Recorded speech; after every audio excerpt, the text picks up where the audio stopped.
Let me start with a number that sounds incredible, $800,000. That's what a top-tier quant trading firm, let's say Citadel, Renaissance, or a similar hedge fund, might offer you right out of a PhD program or after 5 years at tech company. It hits different when you see it. You imagine the house, the lifestyle, the security. But here's what happens next, and this is crucial. You sign, you move, you buy that house. And then the market turns. Your compensation doesn't just decline, it collapses. And nobody warned you because the offer letter was designed not to. Most tech workers and quants believe hedge fund comp works exactly like a W-2 salary. You accept the number, it's guaranteed, and you plan your finances around it for the next 5, 10, maybe 15 years. That belief is fundamentally wrong, and it's costing people 6 figures annually, sometimes more. Here's why. I've spent weeks analyzing Form ADV filings, prospectuses, and actual offer letters from top hedge funds.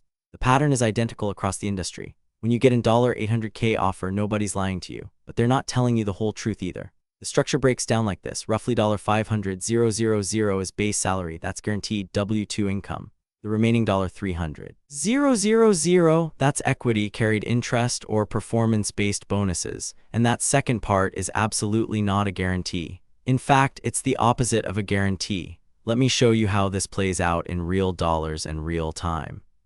You sign the offer for $800K. You feel secure. You buy a $2, $5 million house in Connecticut with a $1, $8 million mortgage. Your monthly payment is about $12,000. You've got $3,000 in property taxes, $1, $500 in insurance, $5,000 in household expenses. That's roughly $21. $500 in fixed monthly obligations, $258,000 per year, that don't move regardless of market conditions.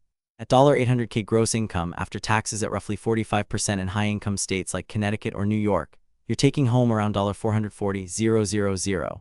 That covers your fixed costs and leaves roughly $182,000 for discretionary spending. Tight but doable. Now the fund underperforms. Maybe it's a market downturn. 2022 was brutal for hedge funds, with the S&P 500 down 18% and many quant strategies down 30–40%. Or maybe your specific fund just had bad calls.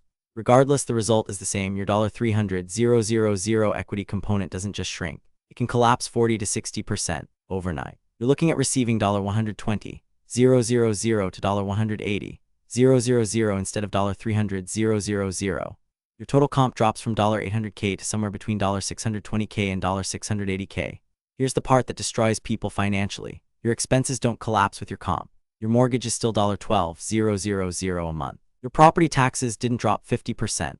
Your fixed costs are still $258,000 per year. But your income just dropped by $120,000 to $180,000 annually. You're now in deficit, and this isn't because you failed. You did your job, you executed the strategy. The market or the fund strategy failed. But the compensation structure is designed so that you absorb all the downside. And here's the thing that really matters. Most offer letters don't explain this upfront. They show you the $800K number. They might mention equity subject to performance, but they don't show you the math. They don't say in a down year you could see $120K to $180K of this evaporate. They don't show you the clawback clauses buried in the employee agreement. They don't walk you through a scenario where your fixed costs exceed your guaranteed income. I've seen people in this exact situation make desperate decisions. They either 1. Liquidate retirement accounts and take the 40% penalty. 2. Get divorced because a spouse can't handle the financial stress. 3. Accept a lower status role elsewhere just to regain income stability. Or 4, and this happens more than you'd think, they double down on risk by over-leveraging personally, hoping to make up the shortfall. The solution isn't to reject hedge fund offers. The solution is to understand the actual structure, do the math, and negotiate differently. You need a guaranteed minimum, ideally a guarantee that your equity doesn't drop below 70–80% of the initial projection in any given year. You need to understand clawback clauses. And you need to structure your personal finances assuming the worst-case scenario, not the offer letter number, when you negotiate. Bring the data, bring the Form ADV filings, bring historical fund performance and comp structures. Show them you understand the real offer, not the headline number. That's how you protect yourself before you sign.